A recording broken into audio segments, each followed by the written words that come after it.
Hello friends, welcome to my YouTube channel. आज हम लोग सामान्य हिंदी का जो हमारा चैप्टर है वर्ण वर्णमाला परिभाषा एवं भेद, इसके बारे में पढ़ेंगे। और ये सारे वही क्वेश्चन होंगे जो किसी न किसी एग्ज़ाम में पूछे गए हैं। और ये हिंदी जो है UP police constable, SSC GD, UPSI, जिन भी एग्ज़ाम में हिंदी पूछी जाती है उनके सब के लिए बेहद ही महत्वपूर्ण है। और अगर आपको वीडियो अच्छा लगे तो चैनल को सब्सक्राइब करें, वीडियो को लाइक करें, कमेंट करें। चलिए देखते हैं हम लोग। यहाँ पे पहला क्वेश्चन आपसे पूछा गया है, भाषा की सबसे छोटी इकाई को क्या कहा जाता है। भाषा की सबसे छोटी इकाई को कहा जाता है, अब यहाँ पे जो ऑप्शन दिए गए हैं, वर्ण, उच्चारण, शब्द या फिर पद। जो भाषा की सबसे छोटी इकाई होती है उसे बोला जाता है वर्ण। तो यहाँ पे ए ऑप्शन हमारा बिल्कुल ही सही हो जाएगा। अब देखो यहाँ पे कितने बार पूछा गया है, हाई कोर्ट एआरओ में, फिर वीडियो री एग्जाम में, यूपीएसआई में, यूपीपी कांस्टेबल में, न जाने कितने बार यही क्वेश्चन पूछा गया है आपसे। अब देखो यहाँ पे कुछ पॉइंट और दिए गए हैं, ये भी आपको याद रखने, जैसे कि वर्ण को दो भागों में बांटा गया है, स्वर और व्यंजन में। वर्ण को कितने भागों में बांटा गया? दो भागों में बांटा गया, नंबर एक स्वर और नंबर दो व्यंजन। और हिंदी वर्णमाला में कुल 52 वर्ण होते हैं। कितने वर्ण होते हैं? 52 वर्ण होते हैं, जिनमें स्वरों की संख्या 11 तथा व्यंजनों की संख्या 41 होती है। ये सारे पॉइंट आपको याद रखने हैं। उसके बाद नेक्स्ट क्वेश्चन आपसे पूछा गया है, भाषा की सार्थक लघुत्तम इकाई किसे माना जाता है। भाषा की सार्थक लघुत्तम इकाई माना जाता है शब्द को। किसको? शब्द को। अब देखो यहाँ पे भी हम लोगों ने पढ़ा था कि भाषा की सबसे छोटी इकाई क्या होती है? वर्ण होती है। जैसे वर्ण मतलब, जैसे कि यहाँ पे आ लिखा है, का लिखा है, पा लिखा है, ता लिखा है, ये क्या है? वर्ण है। लेकिन इनका क्या है? इनका कोई मतलब नहीं निकल रहा है, तो ये ध्वनियाँ क्या है? सार्थक नहीं है।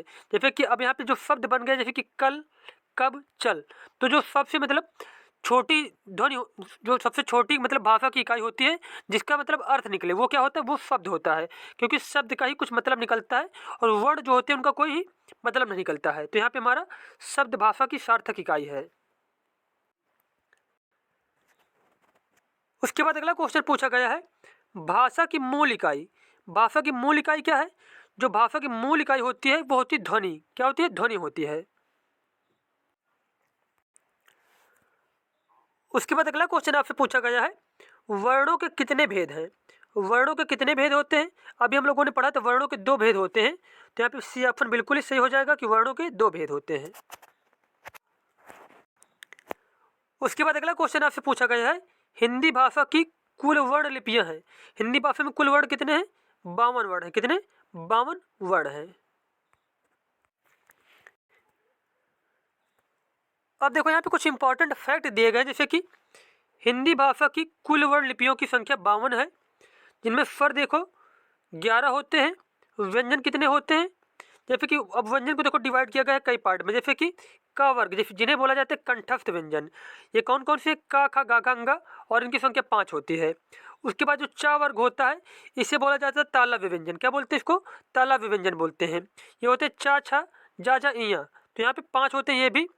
और उसके बाद जो टा वर्ग है इसे बोला जाता है मूर्धन्य व्यंजन, जो होते हैं टा, ठा, डाडा, अड़ा। और उसके बाद जो ता वर्ग है इनको बोला जाता है दंत व्यंजन।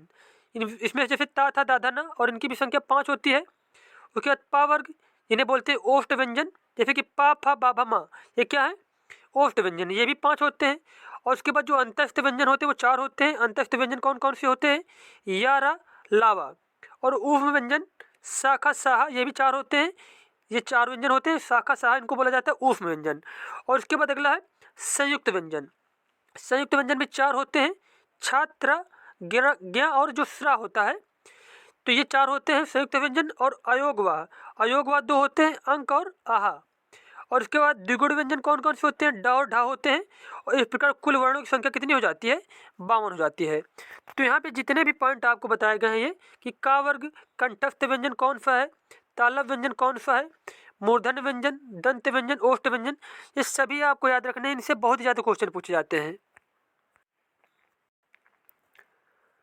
उसके बाद अगला क्वेश्चन आपसे पूछा गया है, लिप चिन्हों के क्रमबद्ध समूह को क्या कहते हैं। लिप चिन्हों के क्रमबद्ध समूह को कहते हैं वर्णमाला। क्या कहते हैं? वर्णमाला कहते हैं। उसके बाद अगला पार्ट यहाँ पे है स्वर वर्ण परिभाषा भेद एवं संख्या के बारे में, जैसे कि कौन स्वर नहीं है। तो यहाँ पे जो बा दिया गया स्वर के अंतर्गत नहीं आता है, और आ ए उ ये क्या तीनों ही स्वर आते हैं, स्वर होते हैं। उसके बाद नेक्स्ट क्वेश्चन आपसे पूछा गया है इनमें से ऋषि क्या है। इनमें से ऋषि क्या है, ऋषि एक स्वर है, तो यहाँ पे डी ऑप्शन बिल्कुल ही सही हो जाएगा। अब देखो यहाँ पे कुछ इंपॉर्टेंट पॉइंट बताए गए हैं आपको, ये आपको याद रखना है। जैसे कि मूल स्वर कौन कौन से होते हैं, मूल स्वर 4 होते हैं, और कौन कौन से होते हैं, छोटा, छोटी ई, छोटा ऊ और ऋषि, ये क्या होते हैं, मूल स्वर होते हैं।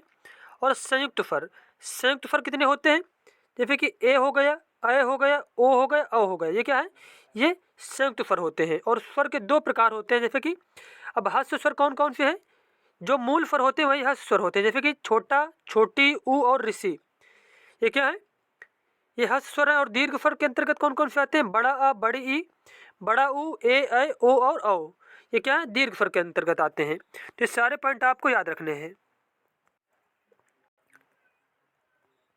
उसके बाद अगला क्वेश्चन पूछा गया आपसे इनमें से किस शब्द में ऋषि की मात्रा का उपयोग नहीं हुआ है, वृष्टि में, रिपु में, क्रिया में या फिर वर्फा में।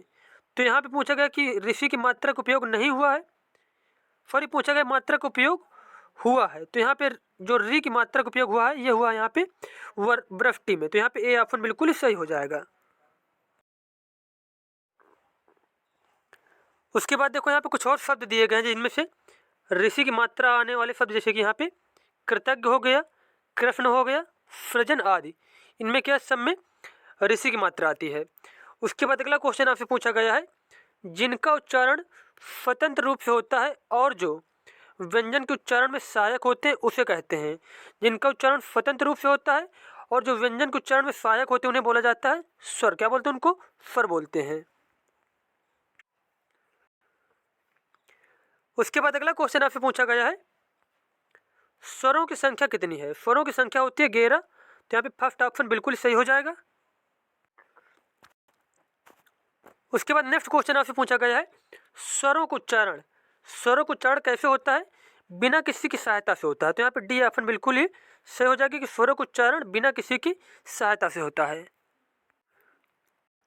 अब देखो यहाँ पे 2 मोस्ट इंपॉर्टेंट पॉइंट दिए गए, जैसे कि व्यंजन वर्णों का उच्चारण स्वरों की सहायता से होता है और प्रत्येक व्यंजन के उच्चारण में आ की ध्वनि छिपी रहती है। उसके बाद स्वर किसका भेद है, स्वर किसका भेद है, तो स्वर जो भेद होते हैं ये होते हैं वर्णों का भेद होते हैं। तो यहाँ पे सी ऑप्शन बिल्कुल सही हो गया। मिलते हैं नेक्स्ट वीडियो में, धन्यवाद।